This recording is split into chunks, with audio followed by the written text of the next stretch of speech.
Topik yang diangkat pada malam hari ini adalah topik yang sepertinya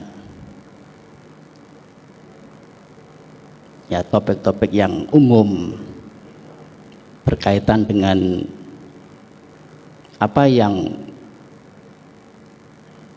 hal-hal di sekitar kita terjadi dan dapat kita rasakan, dapat kita ketahui bersama. Namun topik ini juga perlu diperjelas lagi, terutama bahasanya. Saya tidak yakin semua hadirin di sini bisa mengerti artinya.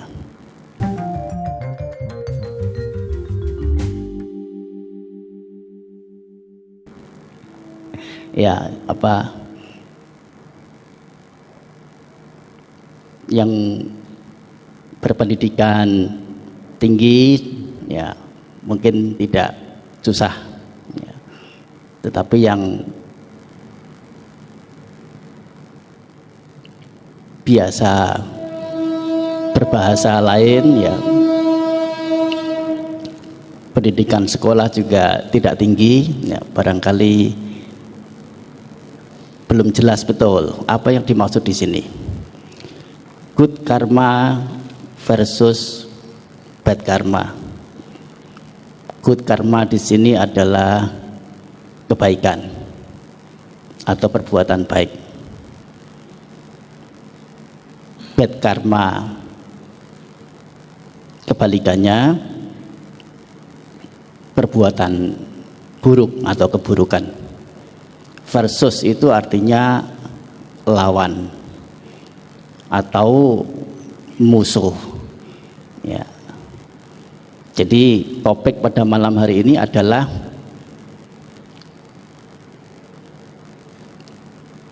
perbuatan baik melawan perbuatan buruk.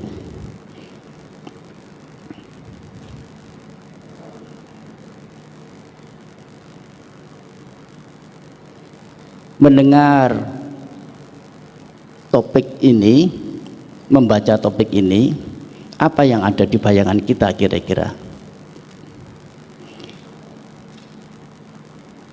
Yang ada di bayangan kita secara umum barangkali kita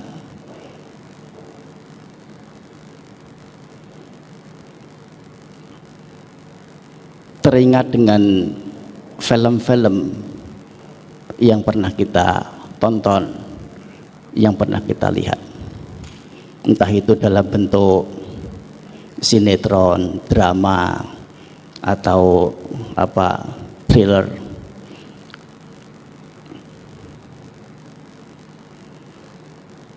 Di sana terjadi pergolakan yang seru dan pada intinya adalah peperangan antara sesuatu yang baik dan sesuatu yang buruk. Untuk lebih mudahnya, good karma atau perbuatan baik, untuk selanjutnya akan saya gunakan istilah si baik, dan bad karma ya, perbuatan buruk, akan saya gunakan istilah si buruk. Si baik dan si buruk ini selalu menjadi topik utama dalam segala jenis tayangan-tayangan berupa film, berupa novel, berupa cerita apapun berkaitan dengan kebaikan dan keburukan ini.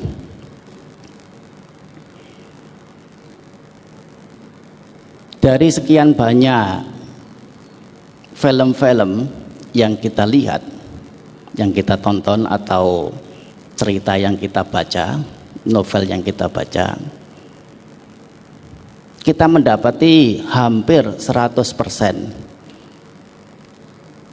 terjadinya peperangan antara si baik dan si buruk ini tuntas dengan kemenangan pihak Yang mana kira-kira? Si baik atau si buruk? Si baik. Si baik selalu mendapatkan kemenangan pada ujungnya, pada akhirnya. Walaupun ya pada awalnya, pada pertengahannya, bahkan ya menjelang berakhir cerita itu, film itu, ya barangkali ya si baik ini masih dalam posisi yang berada di bawah. Tetapi pada ujungnya secara umum cerita-cerita itu berakhir dengan kemenangan si baik. Mengapa si baik ini selalu mendapatkan kemenangan? Jawabannya gampang. Karena ini adalah kemauan sutradara. Ini kemauan penulis. Apakah ini sudah sesuai dengan kenyataan keberadaan kita manusia hidup secara bersosial ini, berkomunitas ini? Kenyataannya apakah betul sama persis dengan di film, di novel-novel, bahwa si baik ini pada akhirnya, pada ujungnya akan mendapatkan kemenangan dibandingkan dengan si buruk? Apakah kita bisa melihat itu telah sesuai atau justru sebaliknya? Sebaliknya bahwa si buruk ini pada kenyataan yang kita lihat di masyarakat, bukan di film, bukan di novel, justru yang lebih mendominasi, justru yang lebih kuat, justru yang lebih superior, dan sepertinya semakin lama semakin dunia ini, masyarakat manusia ini dikuasai oleh hal-hal yang buruk, dikuasai oleh si buruk, alih-alih dikuasai oleh si baik. Mengapa ini sampai berbeda dengan di film kenyataan ini? Oleh karena di film atau di novel, di cerita-cerita adalah gubahan manusia yang selain memberikan entertain, memberikan kesenangan-kesenangan, memberikan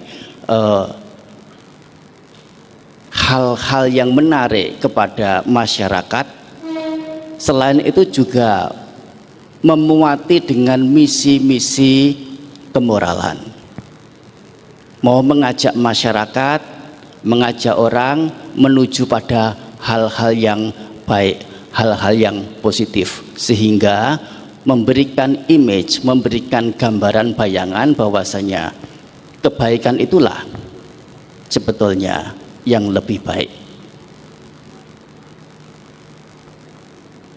Walaupun film-film itu sekali lagi apabila dibandingkan dengan kenyataan yang ada di masyarakat kita pada umumnya lebih banyak berada di bawah kuasa si buruk ketimbang si baik.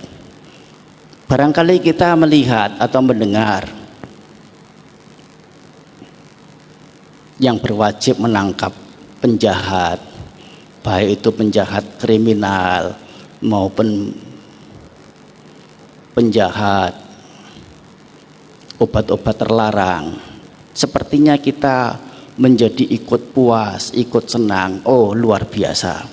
Akhirnya kebenaran mengalahkan kesalahan. Akhirnya kebaikan mengalahkan keburukan. Tidak lama kemudian kita mendengar berita yang sejenis. Pihak polisi atau bahkan pihak hakim telah memvonis ya orang-orang yang telah bertindak jahat untuk mendapatkan sanksi, mendapatkan denda setimpal dengan perbuatannya.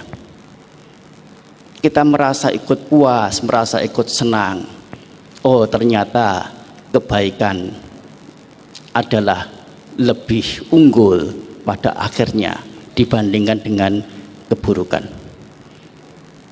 Hanya saja, nah kalau kita mau berpaling sekali lagi ke sisi kenyataannya, justru apa yang mereka telah lakukan, pihak-pihak yang berwajib, orang-orang yang menjaga kebaikan, orang-orang yang menjaga kebenaran ini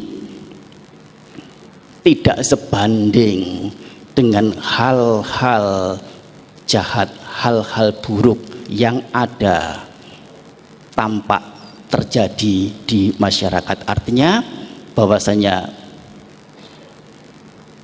tidak imbang antara keberhasilan pihak yang benar, pihak yang baik ini dalam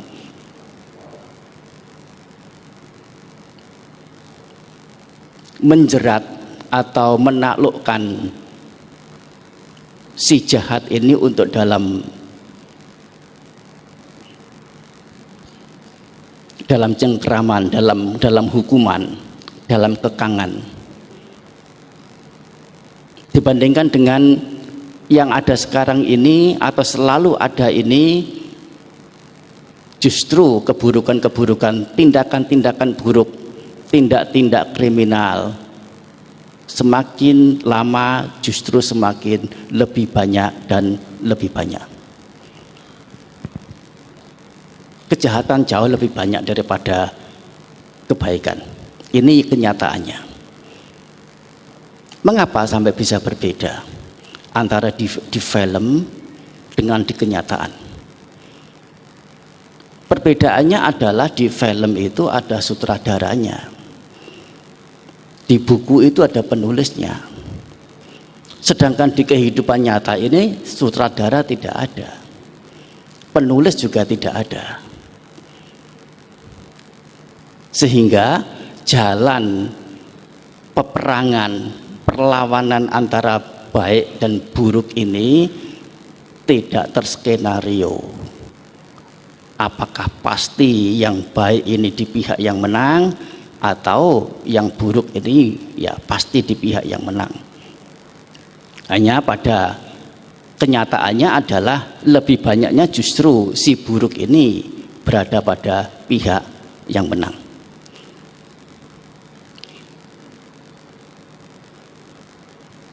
Di sini kita menyadari bahwasanya ternyata kenyataan yang ada pada kehidupan ini sedemikian keras, bukan lunak atau bukan ada skenario yang nanti secara pasti akan dituntun, diarahkan, ya akan ada batasan-batasan tertentu sehingga kita bisa selamat. Skenario di sini tidak ada.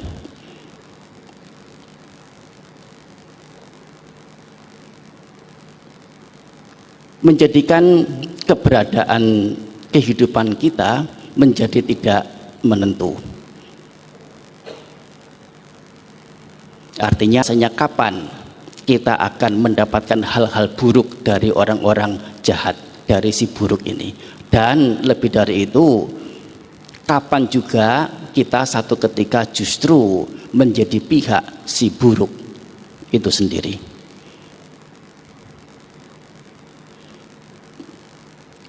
Tentang perlawanan antara si baik dan si buruk ini, hal yang utama adalah kata menang, memenangkan, artinya mengalahkan, yaitu membuat satu pihak ini takluk. Tergantung juga pada target yang ingin dituju. Kalau target yang ingin dituju ini adalah sifatnya materi, sifatnya duniawi, ini bisa ditebak dengan jelas seberapa banyak kekayaan yang telah dia capai, itulah kemenangan yang menjadi keberhasilannya. Sejauh kekuasaan yang telah dia capai, itulah kemenangan yang telah dia dapatkan. Tetapi secara mental spiritual ini justru berbeda. Secara mental spiritualnya, seseorang yang bisa mengalahkan hal-hal yang bersifat buruk, itulah justru kemenangan.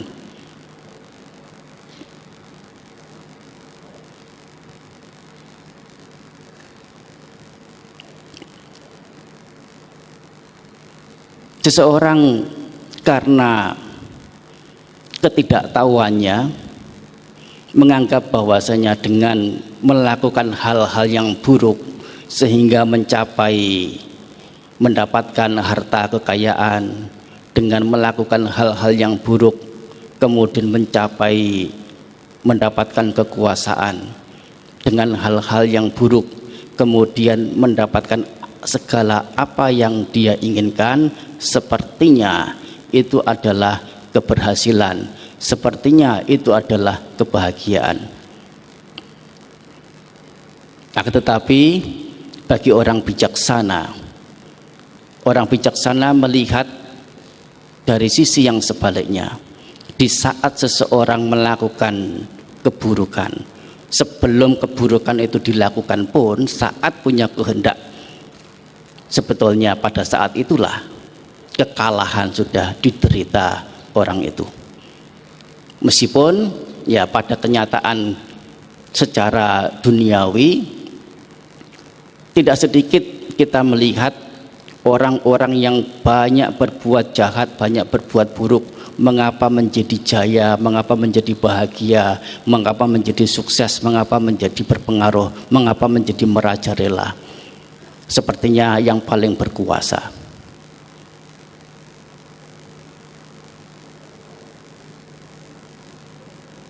Ini semua karena keterbatasan pemikiran dari pihak si pelaku, yaitu si buruk ini, yang hanya pada momen yang singkat, yaitu pada jenjang waktu tertentu, setidaknya jenjang waktu satu kehidupan ini saja yang dia lihat.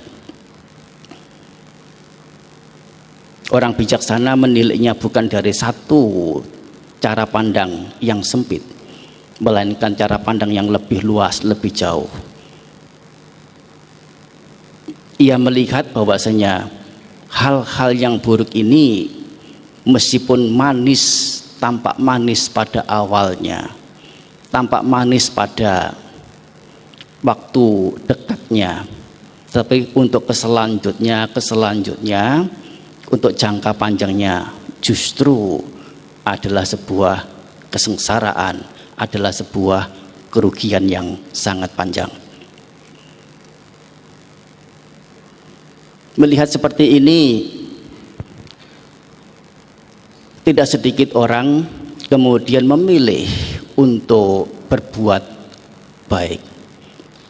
Terbukti adanya tidak sedikit orang-orang yang bijaksana, dan bukan hanya membuat diri sendiri menjadi bijaksana, tetapi juga mengajak orang-orang lain turut menjadi bijaksana. Ini karena satu pemikiran bahwasanya menjadi baik itu adalah keuntungan, menjadi baik itu adalah manfaat.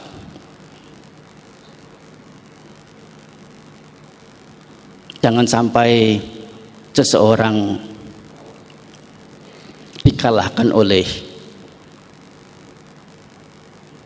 keburukan, oleh kejahatan, oleh karena dengan berada pada keburukan, berada pada kejahatan, sebetulnya itu adalah kekalahan sudah sejak dari awalnya.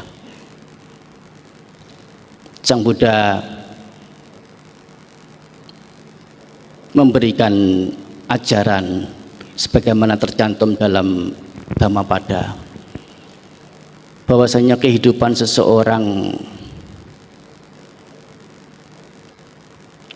yang tidak tahu malu, yang berani laksana gagak, berani seperti gagak. Maksudnya apa berani seperti gagak? Gagak ini berani kalau musuhnya lengah, tetapi kalau musuhnya siaga, dia pura-pura menyingkir, pura-pura tidak ada usaha untuk menyerang. Tetapi begitu musuhnya lengah, nah disitulah waktu dia untuk menggunakan kesempatan melakukan apa yang dia inginkan. Ia yang menjadi parasit yang selalu berulah, yang penuh dengan noda-noda,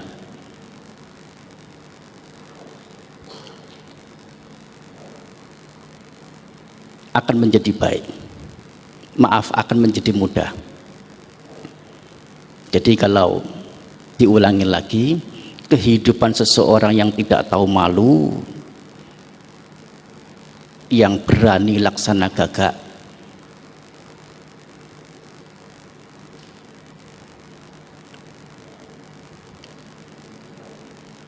yang sebagai parasit yang selalu berulah, selalu mencari mangsa dan penuh dengan noda-noda, inilah hidup dengan mudah, yang bisa hidup dengan mudah.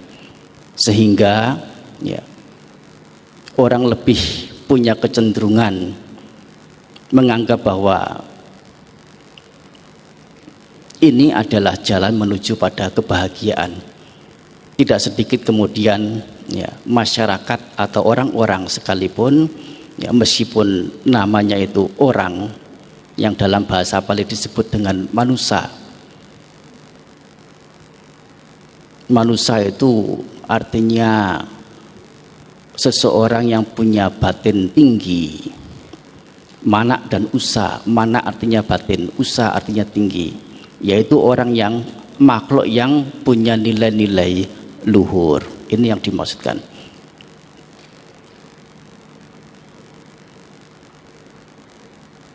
Meskipun mereka sebagai manusia sekalipun, karena didorong dengan pengertian-pengertian keliru, melakukan dengan cara-cara yang mudah seperti ini, mendapatkan kenyamanan hidup, yaitu dengan tidak tahu malu, dengan menyerobot, dengan menjadi parasit, dengan selalu berulah mencari mangsa, penuh dengan noda. Ini akan menjadikan mudah dalam hidup.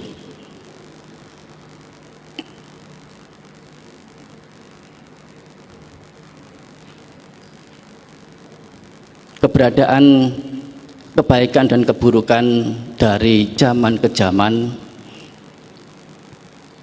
bahwasanya antara orang yang memiliki pengertian-pengertian keliru, didorong oleh kesenangan-kesenangan rendahan, termasuk juga orang-orang di satu pihak yang lain memiliki kebijaksanaan, memiliki pengetahuan benar, mengajar hal-hal yang benar, mengerti manfaat yang sesungguhnya. Ini selalu beriring dari zaman ke zaman. Oleh karena apa? Dari pihak orang yang bijaksana, mengapa sampai ada? Karena ini adalah masyarakat manusia, yaitu satu makhluk yang memungkinkan untuk mencapai nilai-nilai luhur. Di satu sisi yang lain, dalam jiwa manusia ini masih juga bercokol hal-hal rendah, hal-hal buruk yang membawa, yang mendorong, yang menyeret mereka ke hal-hal yang buruk, pada tindak-tindak jahat. Sehingga antara keburukan dan kebaikan ini selalu mewarnai kehidupan masyarakat manusia. Secara prinsip dalam agama Buddha, sebagaimana tadi dikatakan, bahwasanya keburukan adalah kekalahan sejak dari awalnya. Seseorang yang dengan bijaksana mengerti keburukan ini adalah sebuah kekalahan secara total, oleh karena ujung atau akhir dari keburukan adalah kerugian, semestinya ia menjadi teguh dalam menghindarkan diri dari hal-hal yang buruk, hal-hal yang jahat, dan sebagai penggantinya dia rajin, dia tekun, dia ulet mengembangkan manfaat berupa melakukan hal-hal yang baik, hal-hal yang terpuji, hal-hal luhur, yang apabila secara mendalamnya dalam ajaran Buddha ini semua masih belum cukup. Meskipun seseorang berupaya melakukan hal-hal yang baik, melakukan hal-hal yang terpuji, bukan berarti dia tanpa kekecewaan. Dia juga akan memungkinkan kecewa. Kecewa dari mana? Dengan kebaikan yang dia lakukan. Kecewa dari buah-buah kebaikan yang dia dapatkan ini, yang tentu tidak langgeng, tidak kekal, akan ada habisnya, akan ada akhirnya. Habisnya masa akhir buah kebaikan, yaitu berupa kesenangan-kesenangan, inilah yang menimbulkan, yang menyebabkan kekecewaan. Ini hal yang Sang Buddha juga ajarkan, bahwasanya bukan yang tertinggi hal-hal yang berkaitan dengan kebaikan ini, apalagi keburukan. Keburukan jelas oleh para bijaksanawan Sang Buddha tunjuk sebagai hal-hal yang sangat mengerikan, hal-hal yang sangat merugikan. Jangankan yang keburukan, yang kebaikan saja Sang Buddha tunjuk juga sebagai subjek, sebagai hal yang bisa mendatangkan kekecewaan. Bagaimanapun, kalaupun kebaikan ini memungkinkan untuk menimbulkan kekecewaan, ini masih lebih baik, masih jauh lebih baik. Sang Buddha juga menganjurkan, mengajarkan untuk tetap melakukan kebaikan, alih-alih atau ketimbang daripada melakukan hal-hal yang buruk. Tentunya sebelum hal-hal yang lebih tinggi, lebih luhur, lebih mulia bisa seseorang capai pada akhirnya nanti, yaitu berakhirnya segala bentuk derita.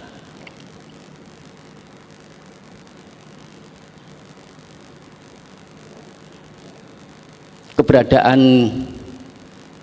manusia memang tidak lepas dari perbuatan-perbuatan, dan perbuatan ini yang akan terus mempengaruhi keberadaan setiap individu orang, bahagia dan menderitanya. Yang berupa perbuatan baik juga mendatangkan kekecewaan. Yang perbuatan buruk bukan hanya kekecewaan tetapi juga penderitaan. Oleh karena ini, berada di cengkeraman hukum ketidakkekalan, selalu berubah, selalu berakhir, selalu mengalami kepadaman. Segala apa yang muncul, tampak kemunculannya, itu pasti akan ada kepadamannya. Dan kepadaman sesuatu yang dilekati ini adalah penderitaan. Karena itu kemudian orang bijaksana melihat perlu memotong, perlu memutus siklus.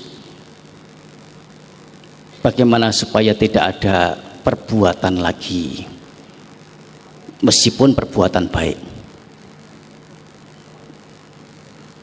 Supaya apa? Ya, supaya tidak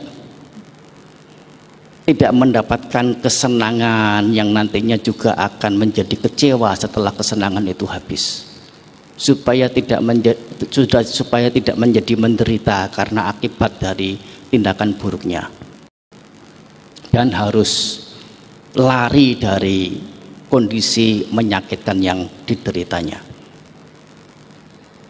Dan untuk agar supaya tidak bisa melakukan perbuatan inilah para bijaksanawan menunjuk keinginan ini sebagai sumber atau sebab penyebabnya. Bagaimana supaya tidak mengingini, tidak ada keinginan-keinginan.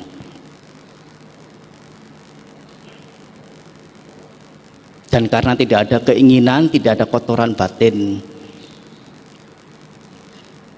mengakibatkan tidak ada perbuatan, dan tidak adanya perbuatan ini mengakibatkan tidak adanya buah-buah atau akibat-akibat baik yang menyenangkan maupun yang tidak menyenangkan. Dan karena tidak ada akibat-akibat yang menyenangkan dan tidak menyenangkan ini, tidak ada kekecewaan, tidak ada keinginan yang baru lagi yang bisa muncul.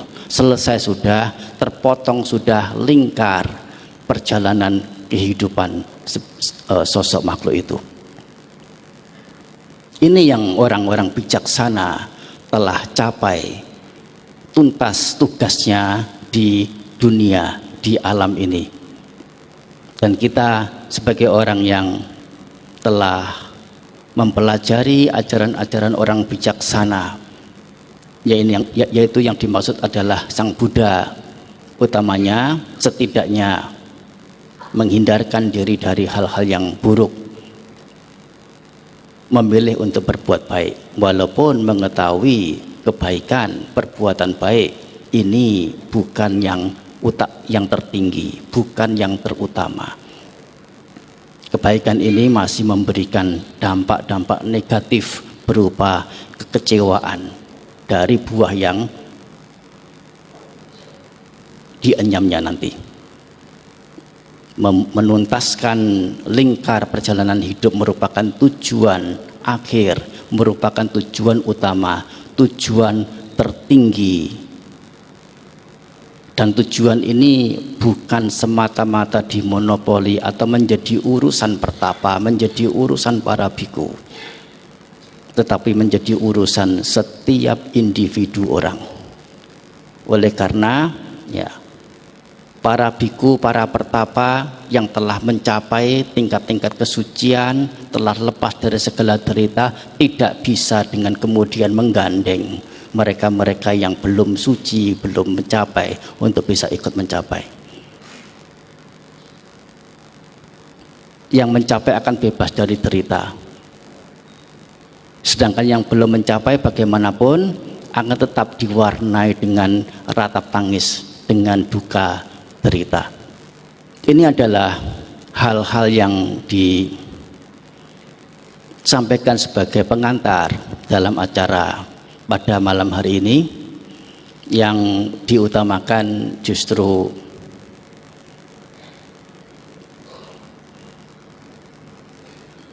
sesi bertanya jawab, mengingat bahwasanya pembahasan tentang karma ini sangat luas cakupannya. Oleh karena itu, agar memberikan suasana yang lebih marak, interaktif, ya dipersilakan untuk dilanjutkan pada sesi yang berikut, ya sesi tanya jawabnya. Demikian uraian dari saya, ya hanumodana, terima kasih atas kesempatan dalam berbicara pada malam hari ini. Terima kasih Bante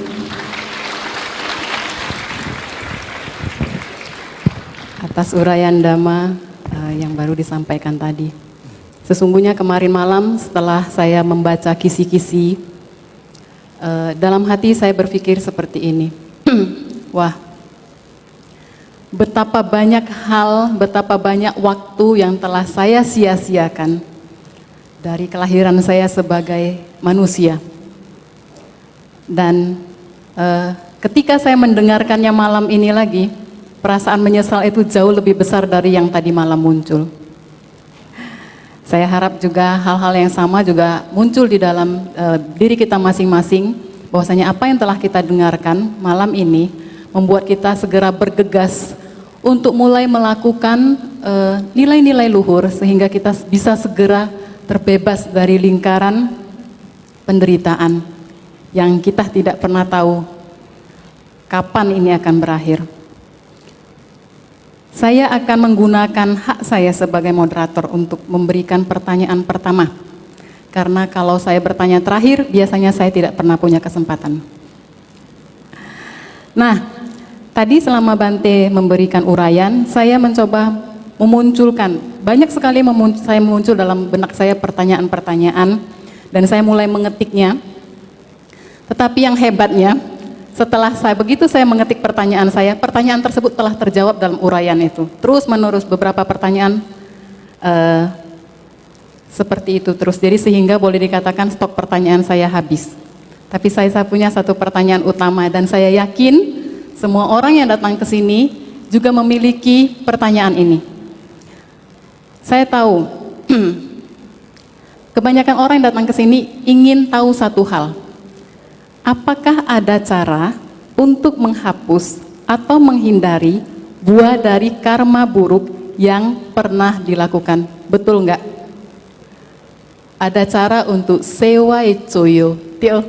Bener nggak? Semua pengen kan? Kita tahu caranya berbuat baik, kita tahu nilai-nilai luhur yang harus dicapai. Tapi kalau ada cara singkat, shortcut atau jalan tol, kenapa enggak? Semua yang hadir di sini pasti ingin tahu jalan tolnya, betul kan? Sekarang kita tanyakan, apakah benar jalan tol tersebut ada? Silakan Bante.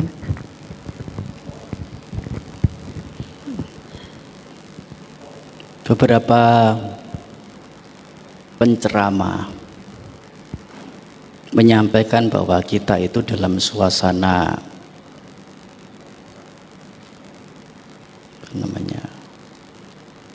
race itu Pak, berlomba. Apa namanya race itu? Apa? Ya, berlomba ya, berlomba antara hal yang buruk dan yang baik.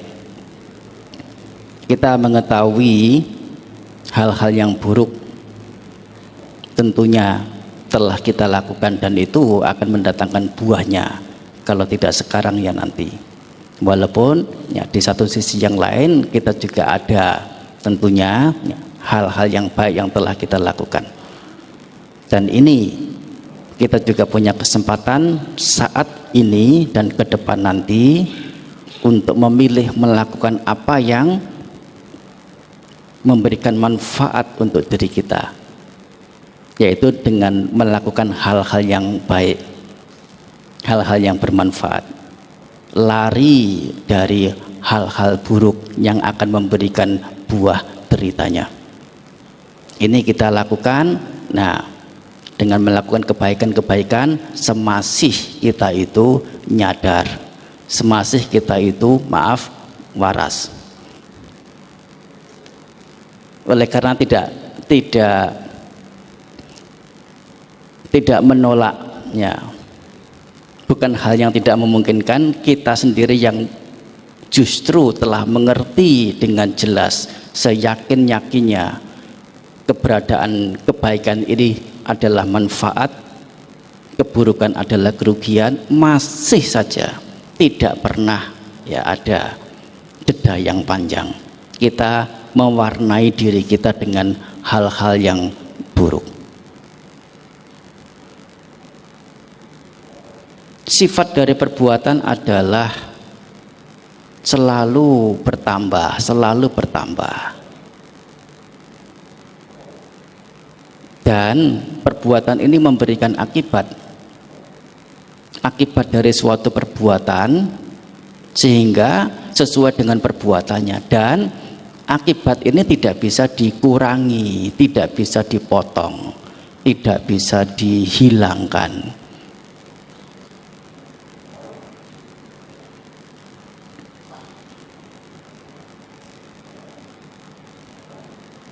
Sehingga kalau kita sudah berbuat baik, kita tidak usah khawatir kebaikan kita akan dicuri. Kebaikan ini akan memberikan buah kepada kita, kebahagiaan-kebahagiaan. Tidak bisa dicuri oleh siapapun. Tetapi demikian pula sebaliknya, keburukan-keburukan yang telah kita lakukan, kita tidak bisa lari dari buah berita yang diakibatkannya, dihasilkannya.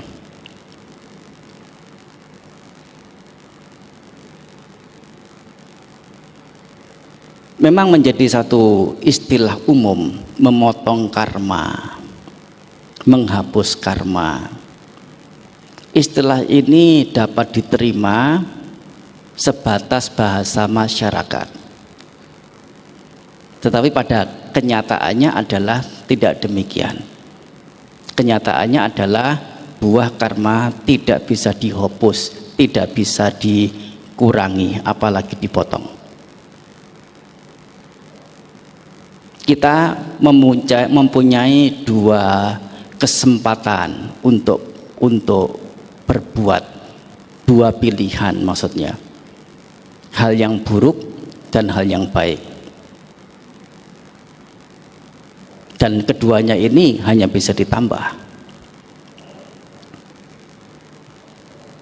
dengan satu pemikiran bahwasanya apabila salah satu pihak ini mendominasi yang satunya, sehingga yang terdominasi meskipun ada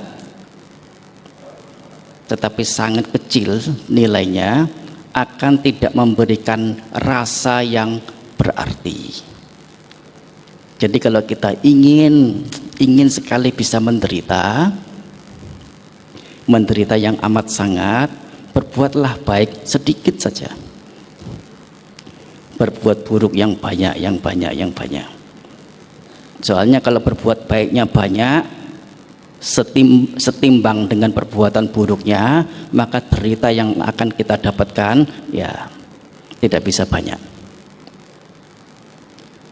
Sebaliknya, nah kalau kita ingin bahagia, yaitu tentunya ya yang kita harapkan, berbuatlah lebih banyak. Oleh karena sifatnya perbuatan itu hanya bisa ditambah, tidak bisa dikurangi.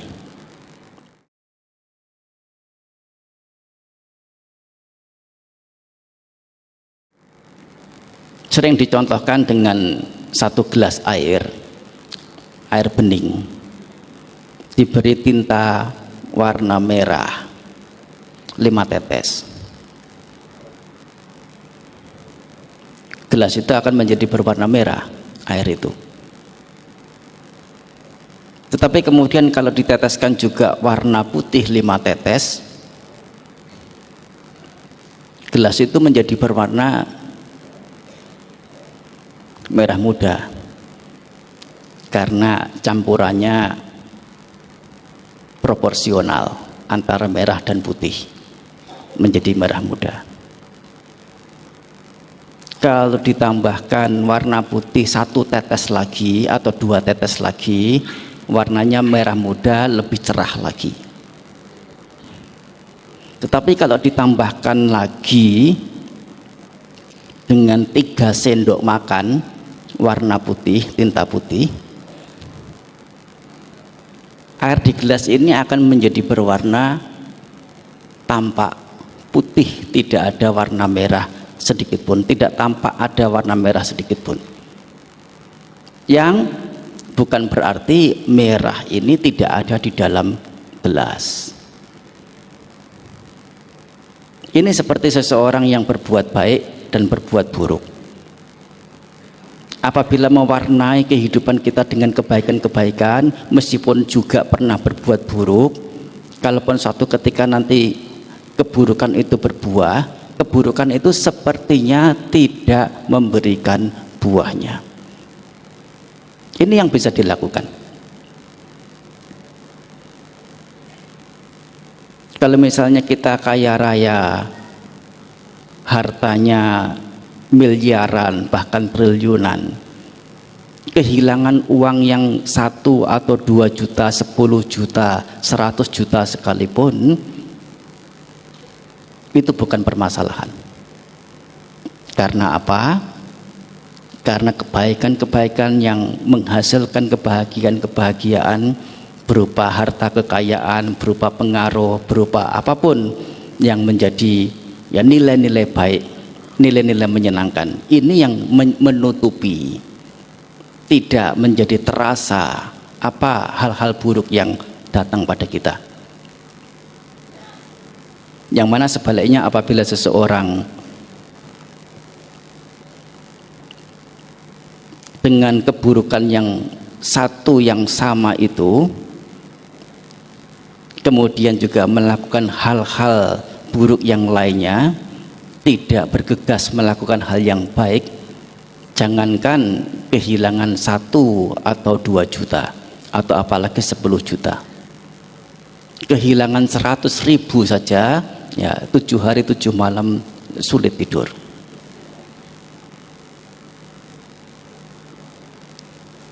Meskipun ya jenis perbuatan yang lampau yang orang lakukan itu sama, perbuatannya sama, akibatnya juga sama, akan kehilangan uang yang sama juga karena akibat perbuatan itu, yaitu akan kehilangan 1 juta atau 2 juta ya. Tetapi karena jalan kehidupan dua orang ini berbeda, yang satu lebih banyak kemudian melakukan kebaikan ya, akan mempunyai kelebihan-kelebihan yang lain, meskipun dari hal yang kurang berupa perbuatan buruk yang dia lakukan itu, dan setelah keburukan ini memberikan buahnya, kalaupun berbuah sepertinya tidak berbuah. Ini yang disebut dengan memotong atau menghapus. Sebetulnya tidak terhapus, hanya tidak terasakan. Orang diajarkan, kalau dalam bahasa Jawa, meruat ya, ruat itu melakukan upacara tertentu untuk membersihkan hal-hal buruk, termasuk juga dalam tradisi Chinese ya ada istilah jiswa ya, yaitu untuk membersihkan hal-hal buruk supaya hal-hal buruk tidak terjadi padanya, hal-hal yang baik saja yang terjadi. Ciswa ini, ruwatan ini tidak lain adalah bentuk upaya baik, upaya bajik yang seseorang itu upayakan agar mengimbangi hal buruk yang memungkinkan muncul padanya. Inti ciswa atau ruwatan ini adalah berbuat baik, yaitu dengan berdana, dan ini adalah kebaikan, dan ini diharapkan bisa mengimbangi hal-hal yang buruk. Tetapi nah, apakah kenyataannya nanti akan sesuai dengan yang diinginkan? Tentu ya ini masih sangat bergantung dengan hukum atau simpanan-simpanan kebaikan dan keburukan yang orang tersebut lakukan sendiri. Ini di luar dari kuasa siapapun untuk mengaturnya.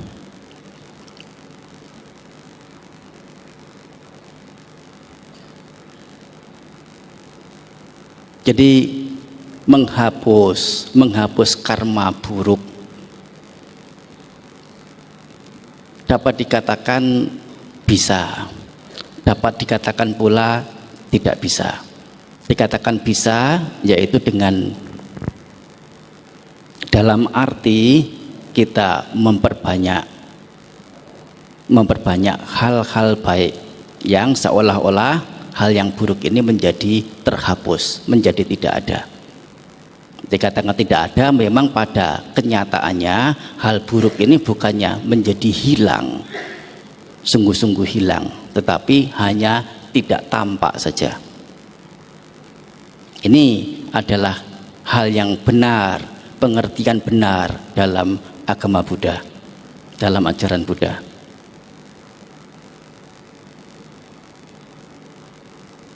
Jadi jawabannya adalah memungkinkan keburukan itu dihapus, dalam arti yaitu dengan menambah, mendominasi hal buruk itu dengan kebaikan-kebaikan, atau kalau tidak demikian yang dikatakan memotong, maaf ya, yang dikatakan memotong itu menyelip ya, yaitu melakukan perbuatan sesuatu yang besar yang disebut dengan garuka kama. Garuka itu artinya berat. Perbuatan berat ini dalam agama Buddha ada dua jenis. Perbuatan berat sisi buruk dan perbuatan berat sisi baik.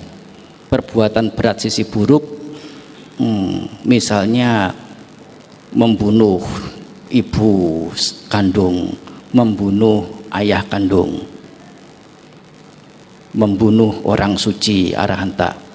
Ini contoh-contoh perbuatan berat sisi buruk.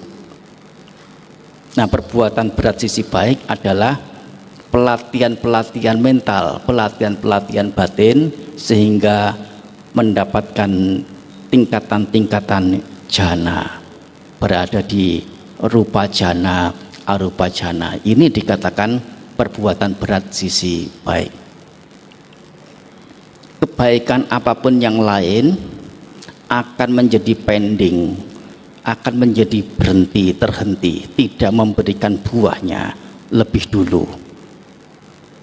Kalau ada akusala garuka kama, perbuatan berat sisi buruk, perbuatan berat sisi buruk ini akan memberikan buahnya terlebih dahulu. Demikian pula sebaliknya, keburukan-keburukan yang lain akan tidak memberikan buahnya apabila seseorang melakukan perbuatan berat sisi baik. Perbuatan berat sisi baik ini akan memberikan buah, akan berbuah lebih dulu, menyelip, sehingga apabila kita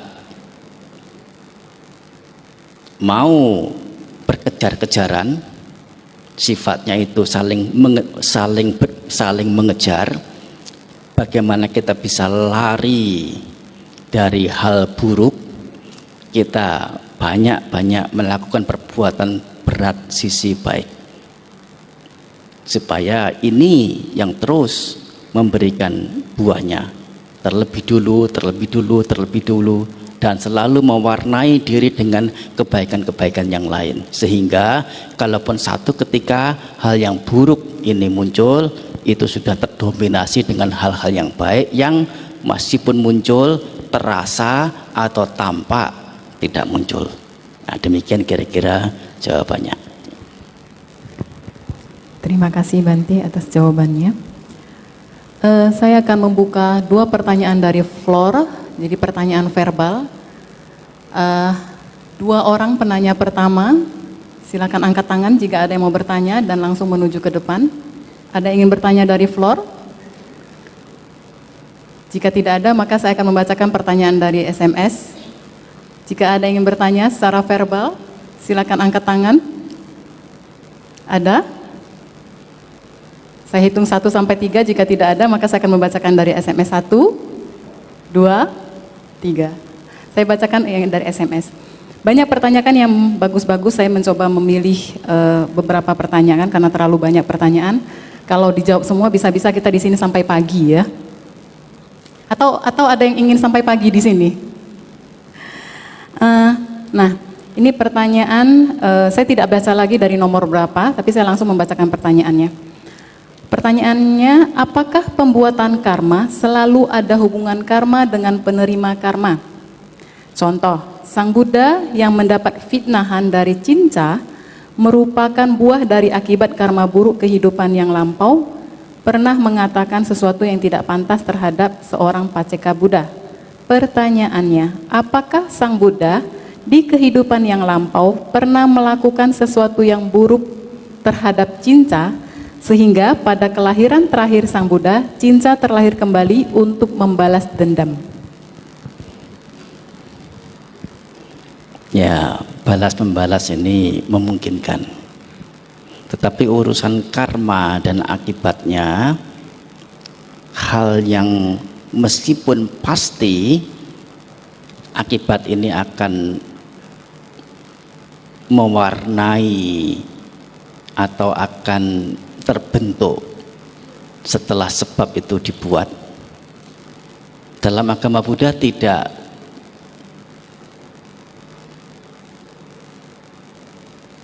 berpandangan bahwa apa yang seseorang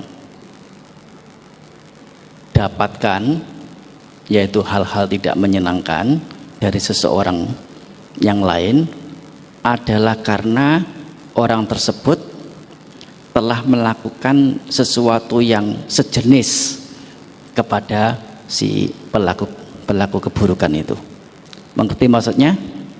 Misalnya si A sama si B, apa yang si A rasakan karena perbuatan buruk si B bukan berarti karena si A dulu pernah berbuat terhadap si B dalam perbuatan yang sama. Apalagi dalam agama Buddha, dalam ajaran Buddha tidak mengenal kepastian hukum pasti yang seperti ini. Memungkinkan itu terjadi, tetapi akan tidak selalu seperti itu. Seseorang yang sering melakukan keburukan berupa membunuh, sering membunuh. Barangkali dalam kehidupan berikutnya tidak ada siapapun yang membunuh, tapi mati karena sakit-sakitan. Tapi mati karena tahu-tahu pergi ke pinggir sawah, ada pohon tumbang, umurnya menjadi pendek. Tidak harus orang yang bersangkutan, orang yang pernah menjadi korban perbuatan buruknya itu yang akan membalas dan akan menderita karenanya. Jadi sebab ini pasti memberikan akibat, dan ada akibat itu pasti karena sebab. Tetapi apakah dari orang yang terkait dengan yang lampau-lampau itu tidak pasti, tidak mesti seperti itu. Kira-kira cukup jawabannya ya. Oke, pertanyaan berikutnya. Ini ada beberapa pertanyaan sepertinya hot topic. Jadi beberapa pertanyaan yang kurang lebih sama. Tentang bagaimana cara sistem kerja karma dan siapa yang menciptakan karma itu sendiri. 2 tanda tanya.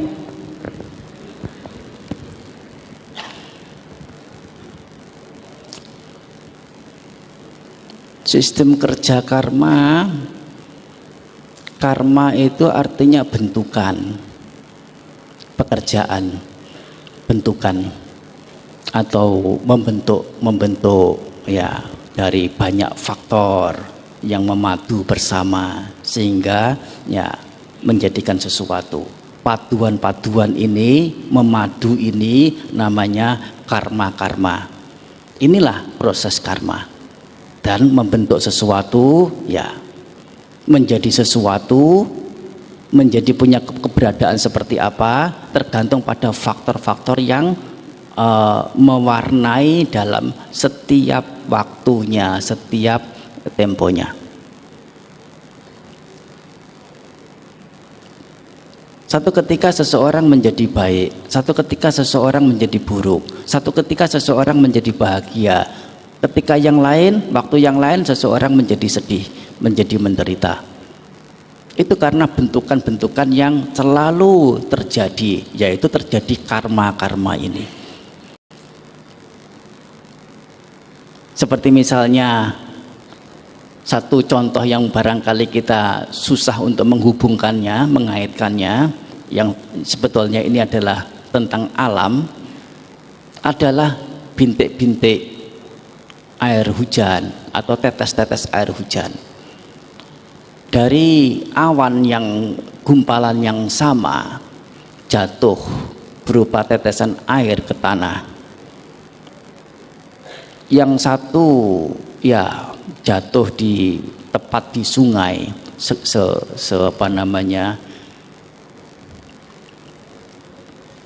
sekumpulan tetesan air jatuh di sungai, sekumpulan yang lainnya jatuh di sawah.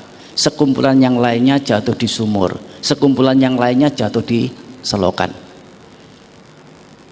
Dan yang jatuh di sungai ini nanti sesuai dengan arusnya nanti akan bertemu dengan apa itulah faktornya itu akan menjadi penentu akan kemana atau akan menjadi apa tetesan air itu. Yang ya kalau kita mau menyelidik, mau memperhatikan, air yang ada di sungai ini sebagian ya masuk ke kali kecil, dari kali kecil masuk ke ya digunakan untuk masyarakat, dari digunakan untuk masyarakat kemudian ya menjadi air yang kotor, air busuk.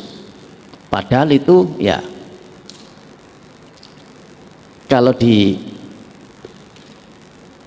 balik ya itu adalah dari awal pertama dari tetesan air dari atas, dari awan ini turun menjadi hujan sampai ke sungai, kemudian yang sebagian masuk ke selokan, sebagian masuk berada di danau, sebagian lagi masuk ke laut, atau sebagian lagi belum sampai ke laut sudah menguap lagi untuk menjadi awan lagi. Ini semua mengapa menjadi begini? Ya itu seperti kehidupan makhluk ini tidak jauh beda. Akan menjadi seperti apa tergantung pada faktor-faktor yang memadu ke dalamnya. Bertemu dengan siapa yang jahat akan menjadi ikut jahat, bertemu dengan yang baik akan menjadi ikut baik, bertemu dengan yang bagaimana akan mengikuti seperti apa. Ya, ini akan memadu terus, akan mewarnai terus. Tidak ada skenario, tidak ada CEO, tidak ada pemandu jalan karma. Terjadinya adalah alamiah, seperti air yang menetes menuju ke bumi, mengalir lewat sungai, nanti sebagian ke laut, nah nanti sebagian lagi ya diminum ikan, sebagian lagi menguap. Tidak jauh berbeda dengan kehidupan atau dengan makhluk-makhluk ini dalam ya berproses atau dalam bergulir, menjadi senang, menjadi sedih, menjadi menderita, menjadi bahagia. Karma adalah hukum. Hukum muncul itu karena ada faktor, dan faktor ini ya muncul ya memang karena keberadaannya demikian. Ada air karena ada awan, ada awan karena ada uap, dan ada uap karena ada air lagi. Kemudian kalau membeku menjadi es, dan ini selalu berputar. Ini adalah satu proses.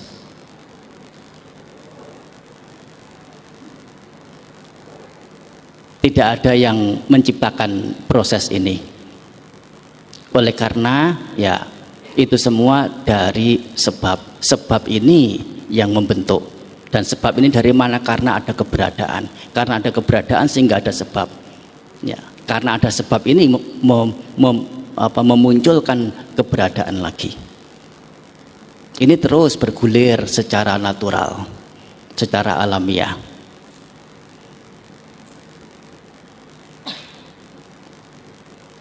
Begitu kira-kira ya. Lepasnya rantai kebahagiaan dan penderitaan apakah juga berarti berhentinya kehendak? Sementara untuk menuju lepasnya rantai tersebut diperlukan kehendak. Mohon penjelasan dari Bante. Ya, pertanyaan yang sangat mendalam. Kehendak di sini yang dimaksud adalah kehendak-kehendak yang mengarah pada kesenangan duniawi, yaitu dalam bahasa Palinya disebut dengan istilah tanha. Tanha ini disebut dengan ya sumber munculnya perbuatan, dan perbuatan sumber munculnya akibat-akibat buah-buah yang untuk keselanjutnya akan mendukung munculnya tanha lagi. Karena kehendak-kehendak atau keinginan-keinginan pada kesenangan duniawi ini tidak ada, maka tidak ada karma, tidak ada perbuatan demi mendapatkan, demi mencapai alam-alam atau keberadaan-keberadaan menyenangkan. Dan karena seseorang telah mengetahui bahwa ini adalah lingkaran yang tidak ada ujungnya dan lingkaran yang melelahkan, membuat capek, sehingga dia harus menghentikan perbuatan, menghentikan dulu keinginannya atau kesenangannya pada hal-hal duniawi. Duniawi ini apakah dunia manusia? Tidak, dunia secara keseluruhan, yaitu apa? 31 alam ini.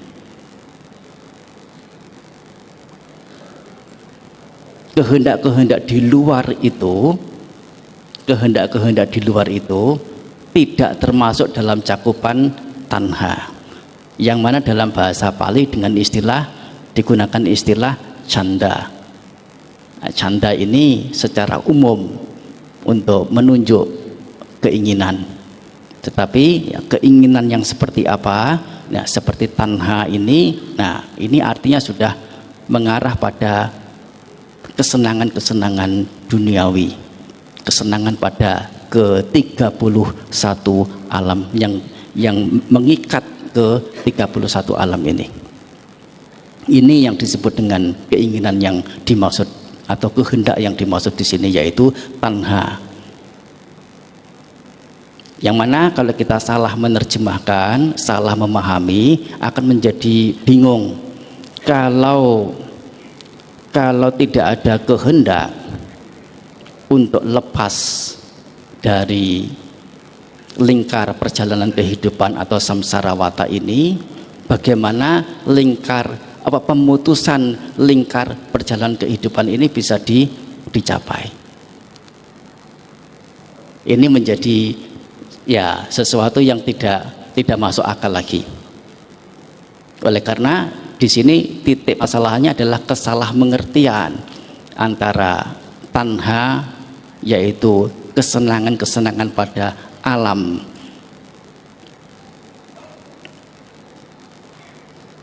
pada siklus ya kemenjadian ini, yang ini di luar, maksudnya adalah berbeda dengan keinginan secara terpisah, yaitu keinginan untuk lepas dari kesenangan-kesenangan, harus bisa dibedakan.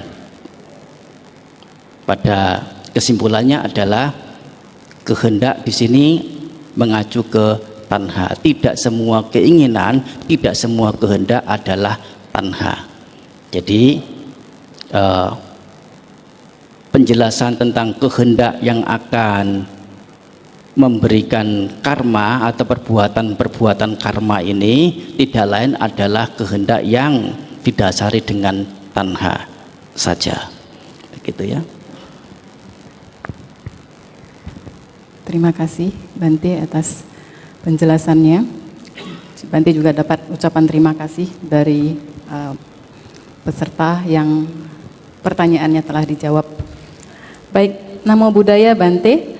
Ada seseorang yang baik karena dijebak, dia mengalami depresi atau gangguan jiwa, sehingga dia harus menjadi tanggungan keluarganya. Merasa keberatan untuk membiayai obatnya yang mahal, saudaranya sering adu mulut. Suatu hari dia melakukan aksi bunuh diri dengan menenggelamkan diri ke sungai. Kami berpersepsi dia melakukan hal ini mungkin dia tidak ingin menjadi beban keluarganya. Menurut Bante, dia akan terlahir di alam bahagia atau menderita? Apakah kondisi pikiran terakhirnya yang saat itu yang akan menentukan kemana dia akan terlahir? Anumodana. Ya, dokter tidak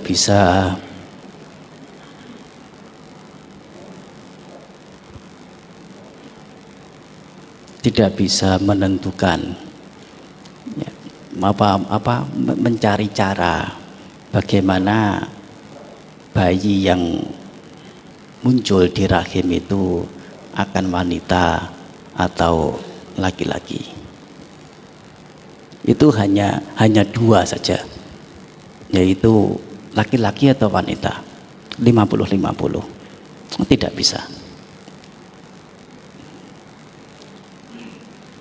Tentang kemana seseorang ke alam bahagia atau ke alam menderita, tidak bisa dengan anggapan-anggapan sebatas indera kita, sebatas pemahaman kita belaka.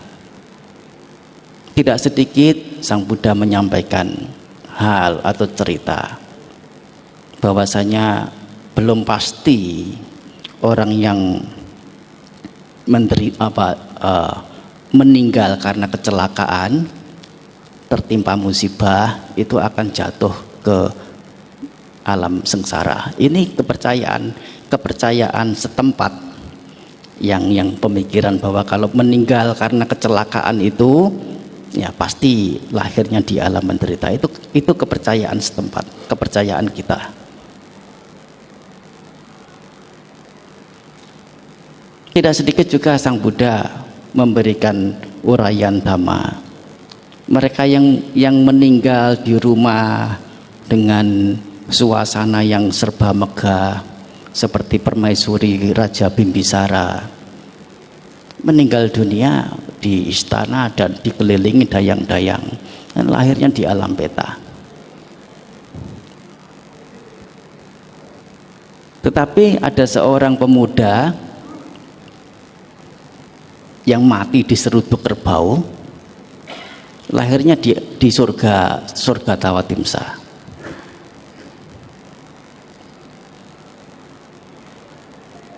Tidak pasti. Ada juga seorang biku yang mati karena bunuh diri.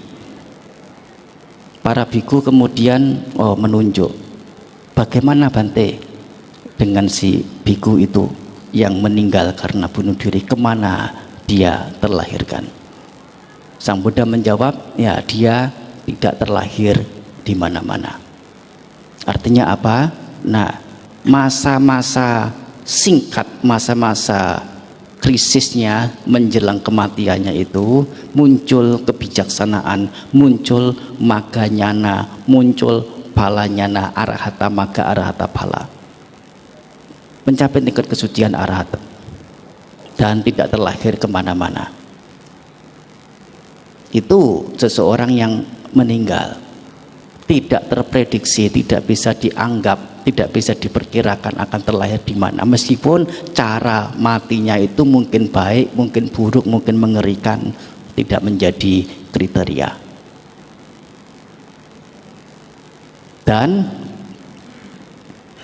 tentang pemikiran atau pikiran terakhir menjelang kematian bukan sesuatu yang penting sebenarnya, meskipun itu menentukan kelahiran. Hal yang lebih penting adalah justru di saat sekarang ini, saat sekarang kita masih hidup, saat ini, saat inilah waktu yang paling penting, waktu yang paling penting untuk mengarahkan diri pada hal-hal yang positif yang secara bijaksananya akan mengarah pada manfaat. Kalau kita sering melakukan hal-hal yang baik menjadi kebiasaan, kita tidak usah khawatir, tidak usah cemas. Nanti menjelang kematian saya, pikiran menjelang kematian saya itu akan buruk atau baik. Kalau kebiasaannya adalah kebaikan yang dipikirkan, mewarnai hari-harinya dengan kebaikan, tidak usah khawatir. Nanti pikiran yang muncul pada menjelang kematian akan seperti apa. Kalaupun menjelang kematian ternyata pikiran buruk yang muncul sehingga terlahirkan di alam alam sengsara, alam menderita. Tidak menjadi soal juga. Oleh karena pemikiran buruk yang membuat dia lahir di alam-alam sengsara, yang dia lakukan keburukan-keburukan itu hanya terbatas dibandingkan dengan kebaikan yang dilakukan. Kalaupun terlahir di alam buruk, itu akan tidak bertahan lama. Dia akan segera kemudian terlahir di alam bahagia. Hanya permasalahannya mana yang lebih dahulu. Demikian pula sebaliknya, ya. Kalau kita ternyata membiarkan diri dalam keburukan-keburukan dengan berharap semoga nanti saya menjelang kematian memunculkan pikiran baik sehingga bisa terlahir di alam menyenangkan. Sulit dimungkinkan. Oleh karena apa? Terbiasa dengan hal-hal yang buruk. Dan kalaupun itu memungkinkan, katakanlah ya muncul pikiran yang baik menjelang kematiannya, terlahir sebagai manusia, lahir di rahim seorang ibu. Tetapi kekuatan kebaikannya itu tidak cukup untuk berlangsung lama berada di alam manusia. Belum sampai terlahir, baru berada di kandungan hanya 4 bulan, 5 bulan, sudah keguguran meninggal. Karena apa? Ya, kekuatan keburukannya jauh lebih banyak. Hal-hal baiknya ya sangat minim. Tidak mampu untuk melanjutkan dia pada usia-usia atau waktu-waktu berikutnya. Sehingga mengapa banyak sekali variasi orang yang lahir dan hidup di dunia ini. Ada yang ya belum berapa lama melihat dunia, belum nyadar kalau dirinya itu ada, sudah mati, sudah meninggal. Dan sebelum meninggal harus sakit-sakitan, harus menderita sesuatu yang sangat mengerikan. Kalau dibilang cobaan itu hanya untuk mereka yang telah sadar, telah melakukan banyak keburukan, sadar melakukan keburukan, sadar dirinya ada. Ini bayi ini belum tahu apa-apa sekalipun, tetapi harus menderita sebelum nanti ya tidak lama kemudian mati. Dan ini karena apa? Nah, tidak lain adalah hal-hal buruk yang ya merongrong dia untuk hanya sebentar saja masa hidupnya di alam manusia, atau hal-hal baiknya yang sangat terbatas yang hanya mengantar dia pada usia sekian saja. Bukan hanya soal usia, panjangnya usia, perbedaan keberadaan orang-orang yang hidup, ya kita akan tahu, kita menjadi tahu perbedaan kita ya dari sekian banyak hal ya, sehingga satu sama lain tidak bisa sama persis. Selalu saja ada perbedaannya. Tingkat kekayaannya, tingkat kecerdasannya, tingkat kesehatannya, tingkat kemoralannya, tingkat harkat martabatnya, segala tingkatannya. Ini karena terkait dengan hal-hal lampau yang masing-masing membuatnya sendiri dan spesifik khusus orang itu. Berapa lama dia hidup seperti apa, tergantung pada ya kekuatan kebaikan dan keburukan, tergantung pada karmanya. Bante, nama budaya, nama saya Swandi. Selama ini kami mengetahui akibat dari misalnya, maksudnya cara menjadi terlahir di alam setan itu tahu, terus terlahir di alam dewa ada caranya. Mungkin pertanyaan saya agak konyol, kira-kira gimana sih caranya agar terlahir tetap menjadi di alam manusia gitu? Itu saja. Di alam manusia. Jadi Mungkin cita-cita saya gak mau lahir di alam yang menyedihkan, juga tidak mau di alam bahagia. Manusia tak. Alasannya? Nah, mungkin alasan saya sangat simpel, karena hanya di alam manusia yang memiliki suatu kesempatan untuk menjadi Buddha. Sedangkan di alam dewa dan di sana tidak bisa. Satu. Ya. Jadi intinya saya merasa ingin terus-terusan jadi manusia dulu sampai saya ingin menjadi Buddha. Gitu saja. Ya. Simple.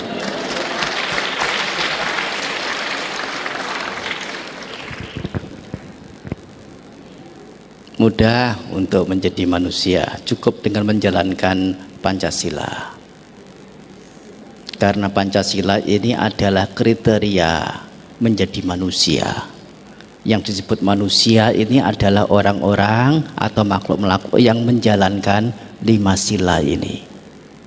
Kalau teguh tetap pada 5 sila, dijamin sifat-sifat manusianya akan tampak pada dirinya. Yang apabila seseorang meninggalkan 5 sila ini, kalaupun wadaknya, kalaupun jasadnya manusia, lahiriahnya manusia, sebetulnya mentalnya, batinnya bukan manusia. Pancasila ini sebagai dasar menjadi manusia. Pancasila Buddhis ya. Ya. Ya, demikian jawabannya ya. Simple ya. Baik, pertanyaan berikutnya silakan. Namo Buddhaya Bante. Nama saya Dison. Saya ingin bertanya, ada sebuah pernyataan bahwasannya untuk mencapai kesucian, seseorang itu memiliki kemungkinan yang lebih besar kalau dia dalam posisi memiliki kekayaan yang banyak. Tetapi kalau dia tidak memiliki kekayaan yang banyak, kemungkinan untuk mencapai kesucian itu lebih sedikit kemungkinannya, Pak Bante. Pertanyaan kedua adalah di masyarakat ada satu pemikiran bahwasannya ajaran Buddha itu kalau untuk spiritual, untuk mencapai surga ataupun hal-hal yang seperti itu kemungkinannya ada, tapi ajaran Buddha itu ada kecualinya, tidak berlaku atau tidak dapat diterapkan di bisnis seperti itu, Bante. Kalau diterapkan di bisnis, kalau kita terapkan di bisnis, kemungkinan kita untuk bersaing menjadi tidak mampu gitu, Bante. Ada pendapat seperti itu. Sudah, saya bisa mendapat, Oke, tapi ya. keduanya itu pernyataan, bukan pertanyaan. Pernyataannya, saya ingin bertanya seperti itu. Pertanyaannya adalah apakah kedua hal itu yang tadi saya nyatakan itu adalah hal yang benar? Adalah? Hal yang benar. Terima kasih, Bante.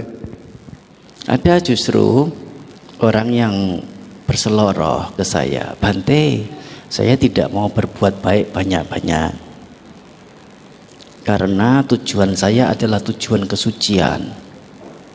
Kalau saya berbuat baik banyak-banyak, nanti saya berada di alam dewa, kalaupun berada di alam manusia juga hidup dengan kemewahan, nanti akan melekati kemewahan, kesenangan yang ada pada saya sehingga tidak mau berlatih.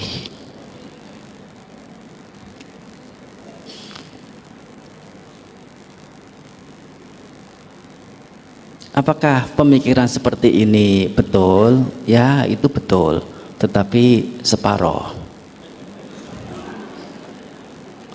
Soalnya tidak sedikit juga, atau orang yang sama itu, kalau betul dia ternyata tidak melakukan banyak kebaikan dan kemudian ya ternyata juga melakukan keburukan, awas, hati-hati. Kalau tidak melakukan kebaikan, keburukan ini bisa menerobos masuk. Nah, Karena kebaikan tidak dia kumpulkan, kehidupannya menjadi ya serba pas-pasan, serba kekurangan, apalagi lebih-lebih. Ya, kemudian kalau sudah berada dalam keadaan seperti itu, segalanya pas-pasan, serba kekurangan, tidak ada lebih yang untuk bisa menjadi tenang, menjadi sejahtera, menjadi senang. Sewaktu ada temannya atau sewaktu ada siapa mengajak untuk berpraktek dhamma, yuk ke wihara yuk, ayo ada retreat meditasi yuk. Alah, boro-boro ikut retreat meditasi, cari makan hari-hari juga sudah capek, juga sudah susah. Nah, tidak ada waktu untuk berbuat ya lebih besar lagi, lebih banyak lagi, atau yang lain lagi selain mencari nafkah. Ini setelah seseorang berada pada kehidupan yang nyata dari hasil perbuatannya, yaitu apa? Tidak menimbun banyak kebaikan. Meskipun menimbun banyak kebaikan itu juga memberikan dampak, akan melekati, tapi tidak menimbun banyak kebaikan bukan berarti akan bisa lepas, akan gampang melepas.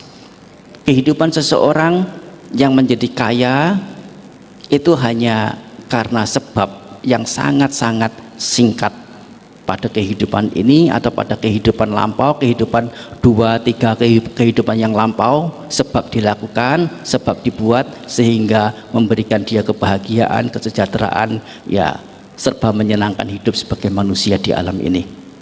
Tetapi potensi pencapaian kesucian itu bukan 1, 2, 10, 20 kelahiran diupayakan, tetapi ribuan, puluhan ribu, bahkan jutaan kelahiran. Sehingga mengapa tidak sedikit ada orang kaya, bahkan raja yang mencapai kesucian, tetapi juga ada orang yang miskin mencapai juga kesucian.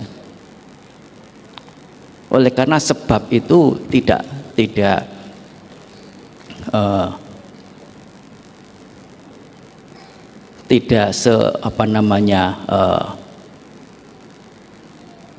searah, ya lain gelombang. Bahwasanya kecenderungan pencapaian kesucian itu adalah upaya yang ya telah lama sekali masa waktu yang diupayakan. Sebaliknya keberadaan menjadi senang, menjadi bahagia, menjadi kaya, menjadi miskin, menjadi sakit-sakitan, menjadi ya sehat-sehat itu hanya ya tempo waktu dekat, jarak dekat saja yang tidak bisa kemudian dipastikan orang yang usianya tidak panjang atau orang yang cacat atau orang yang itu tidak memungkinkan untuk mencapai tingkat kesucian. Masih tetap memungkinkan. Oleh karena apa? Paramita seseorang itu tidak terprediksi. Dan itu yang telah sekian puluh ribu tahun, sekian ratus ribu tahun, sekian juta tahun telah dia timbun. Yang namanya perjalanan kehidupan sebelum seseorang itu mencapai kesucian masih memungkinkan melakukan keburukan, dan akibat dari keburukan mungkin ya membuatnya menjadi jatuh miskin, menjadi sakit-sakitan, menjadi tidak lengkap 32 organ, atau ya hal-hal yang lain, kekurangan hal yang lain. Dan ini semua bukan menjadi penghalang bagi orang itu untuk meneruskan paramitanya mencapai tingkat kesempurnaan, menjadi orang suci gitu. Nah ini pertanyaan yang pertama. Pertanyaan yang kedua saya kurang begitu jelas, silakan.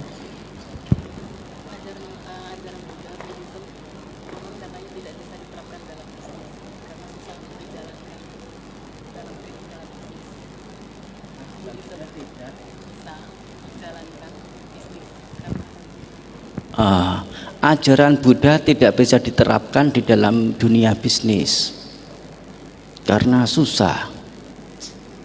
Ya, tidak demikian. Ajaran Buddha ini yang sangat jitu untuk diterapkan dalam dunia bisnis. Kalau kita punya barang, barang ini cacat, kita mau jual dengan harga yang normal, harga barang bagus. Satu ketika orang yang tahu, pembeli ini, oh ini barang cacat, dijual dengan harga yang sama dengan barang yang baik.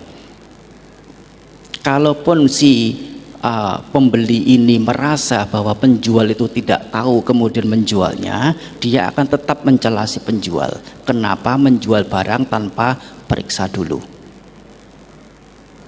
Apalagi kalau merasa bahwa si penjual itu sengaja menjual barang yang jelek, dia akan kecewa. Dan akibat dari kekecewaan itu, nah, setidaknya dia akan tidak berhubungan bisnis lagi dengan si penjual. Dan akibat lebih buruk lagi adalah dia dituntut di pengadilan. Akibat lebih buruk lagi, nah dia dimusuhi.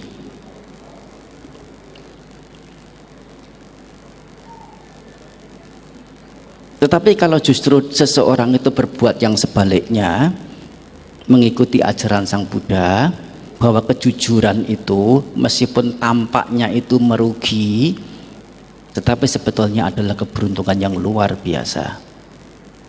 Kalau ada cacatnya, dan kalaupun si pembeli, calon pembeli ini tidak tahu kalau barang itu cacat, si penjual dengan antusiasnya memberitahu bahwa barang yang kamu beli ini ada cacatnya di sini.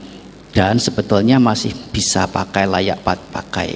Ya, kalau mau beli, saya akan beri potongan sekian persen. Anda cukup membayar sekian saja. Nah, ini catat seperti ini. Kalau saya tidak beritahu ke Anda tidak akan ada kemungkinan untuk tahu. Tapi ya saya merasa punya kewajiban untuk memberitahu Anda.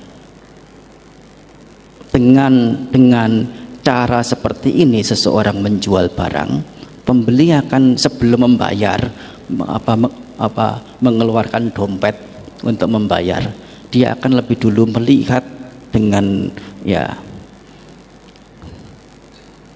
dengan seksama wajah si penjual ini. Ya masih ada orang yang seperti dia di dunia ini, dan dia akan terkesan. Dan ada hal apapun dia akan segera daripada ke tempat yang lain, dia akan memilih ke tempat itu. Dia akan mengajak teman-temannya, dia akan mengajak siapapun untuk berhubungan dengan pemilik toko itu atau penjual itu. Ini sepertinya merugi kalau seseorang jujur. Memang akan merugi, yang semestinya harganya penuh menjadi berkurang. Tetapi berkurang barang sedikit. Tetapi akibat untuk keselanjutnya bukan hanya dia akan mendapatkan berkah berupa permintaan bekerja sama untuk bekerja sama tetapi dia juga akan mendapatkan manfaat yang lain berupa nama harum. Dan lebih dari itu, diri sendiri juga bisa berbangga, sempat atau berkesempatan memuji diri sendiri, bangga pada diri sendiri, dan menjadi senang, puas, merasa menang bahwa aku telah memenangkan sesuatu. Diri sendiri bisa memuji diri sendiri, yang apabila dibandingkan dengan si penjual yang tidak memberitahu kalau barang yang jualannya ini cacat, dia akan mendapatkan untung, sepertinya untung sekian persen, tapi hanya itu saja dan sampai di situ saja. Oleh karena untuk berikutnya dia akan menjadi dihindari orang, dan namanya pun akan buruk, dan dia sendiri juga akan meremehkan diri sendiri, akan mencela diri sendiri, paling tidak bisa bangga dengan diri sendiri. Dan ini manfaat nilai baik, manfaat nilai luhur yang Sang Buddha ajarkan.